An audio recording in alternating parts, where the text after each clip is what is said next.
I wouldn't mind seeing Mosley getting his ass knocked out because it's funny. It's time for him to get retired. But no. Let me explain something about Sugar Shane. He's got a title fight coming up the day after Christmas. Oh, I know. Against Joshua Clottey. Okay? Yeah. The guy who beat Cotto, as far as I'm concerned. Yeah. But that's another story.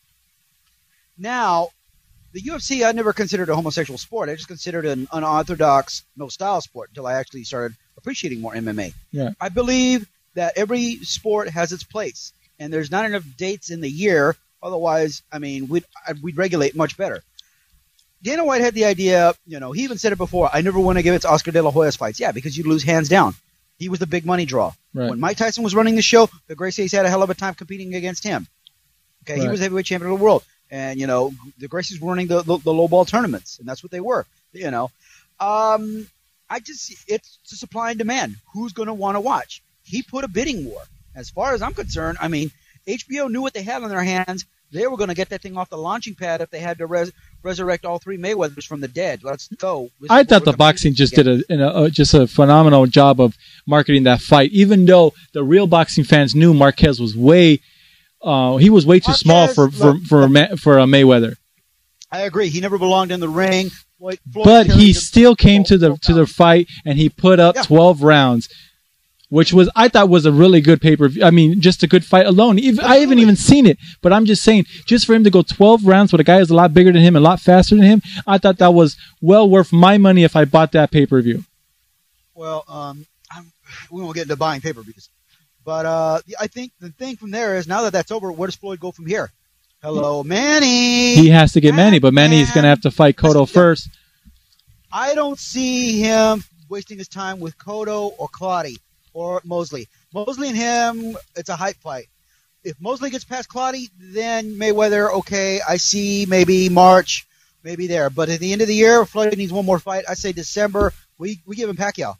Well, we got to find out who won this pay-per-view war anyways, because we're not really sure. We're kind of going off of everyone else's words. But I think that Dana White picked the wrong pay-per-view to go against. Money Mayweather had a lot of fan base coming. No, not fan base, but he had a lot of attention going into Monday Night Raw. He had a lot of attention going into 24/7. He had a lot of attention and being all over controversy, all over the news and stuff. I thought the boxing had more eyes on it than UFC did. I thought UFC right now and the next scheduled fights can outrun boxing. Boxing right now, the next couple of fights are for boxing fans, there's some really good fights like Chad Johnson coming up. That's going to be a good fight, but to the average fan, it's not good enough to go against Randy Couture and Brandon Vera. So that's going to be a problem for boxing right now. I think that UFC should have picked the next fight, Chad Johnson, to go against. Or even Klitschko, I think, because not enough people know who Klitschko is. Hardcore fans, let me tell you something. Hardcore boxing fans, me and you know boxing, so me and you know who Klitschko is. But a lot of normal fans are not going to know who that is. And I thought the Rich Franklin and Belfort should have went against Klitschko. I think the Mayweather should have been left alone. Dana White, I don't know. We got to find out numbers. We're not for sure, but I'm just talking about experience here. You hit the rock. You hit the needle or the glass on the rock. I agree. The Chris Arreola Klitschko fight that takes place this Saturday is going to be for the heavyweight championship. The next big fight for boxing is going to be Pacquiao and Miguel Cotto in November. That's going to be a big money maker for them. Right. If Dana White wants to, test the waters, do it again. I guarantee you it'll be the same thing again. Pacquiao for his foreign and whatever language barrier, whatever, he can put asses in seats.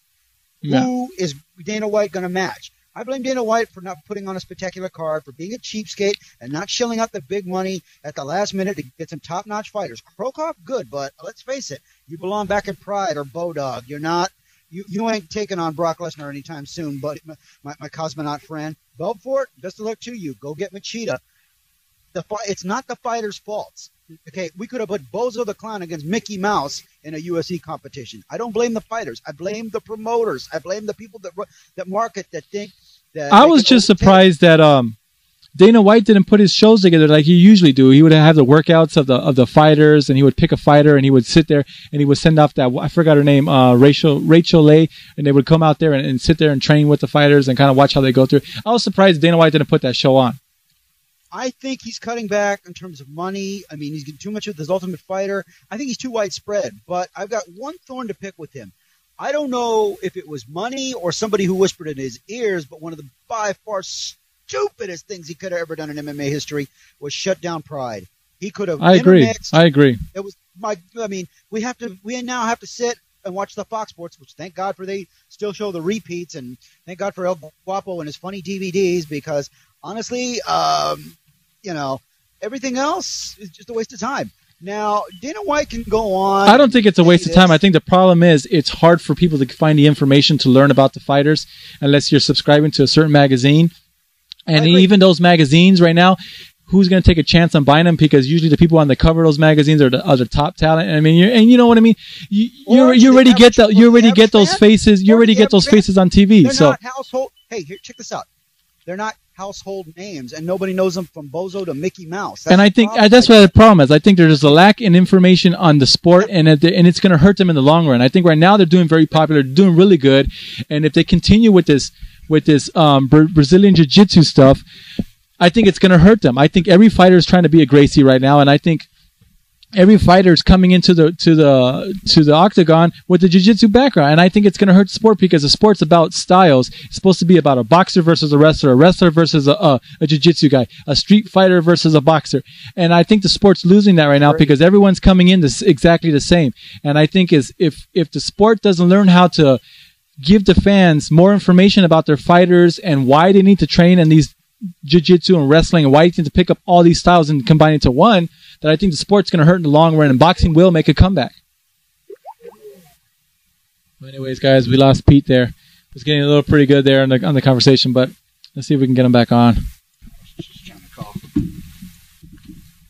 Trying to call who? Get back on here. Yellow. Yo. Okay. Well, anyways, my point was, I thought boxing just outshined that night. Regardless of what the numbers are, we don't know what the numbers are yet. I'm hoping to hear from Dana White to say that he won or not. I hope that UFC won. I mean, because they had my favorite fighter, Belfort, on there. But from the looks of it and from what I've seen and from the people that were talking around us and everywhere and all over the news, it was all attention to boxing. Regardless of what one person said on the newspaper saying that maybe there were some people walking out, whatever. But everywhere where I was going, everyone's like, "You're going to watch the fight. Are you going to watch the boxing? Are you going to watch this?" We were in the restaurant. People were coming in there. You got the Mayweather. Then I'm out. I mean, it was just like that all night. You know, I was just sitting back and listening to you guys, but I was trying to call DirecTV, and I wanted to know. I mean, I'm sure they had the numbers. They have to. I mean, they had the numbers of how many people, just for DirecTV, right?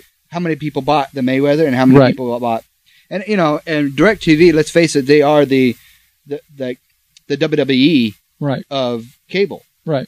They have the Dish Network, and they have Time Warner and stuff like that when it comes down to. But when it comes down to cable, I think DirecTV is the top notch. Right. And those who are kind of wondering why we're so excited about knowing the numbers is because there was a lot of controversy going into the pay-per-view. It was about Money Mayweather talking crap about MMA fighters and how they're not real athletes, and how MMA fighters are defending themselves and talking about Mayweather, how he couldn't last a minute, and how Dana White says, well, I'm tired of Mayweather and I'm going to put my pay-per-view against him. So that's pretty much the background on that. That's pretty cool. I just Googled who won pay-per-view war. I just typed those in, right? Yeah. And what's number 2? What does it say right there? The Twitter, our page. Our page, Twitter. Sweet. Yeah, get on that page and follow us. We got all kinds of news going on. We're talking to all kinds of athletes. We're talking to all kinds of promoters. We're trying to get news from inside the sports world, and we're putting them in. We have arrived. And not only that, because like I said, too, if you subscribe to our Twitter page, we get these heads up, these alerts, and these rumors firsthand. Yeah. I think we were one of the first people to put up a lot of the news that we put up. We really do. Yeah, we really do. We're pretty on top of it. Not only that, but sometimes we'll go without a couple tweets because it gets tiring to sit up on that wire dropping little poops on everybody. But you know what? We try to be on top of everything on every news and sports news, whatever it is. It might even be a CD. We're still on there. If it's Britney Spears coming out with a new hair color, we'll probably put it up on there. We're constantly on there.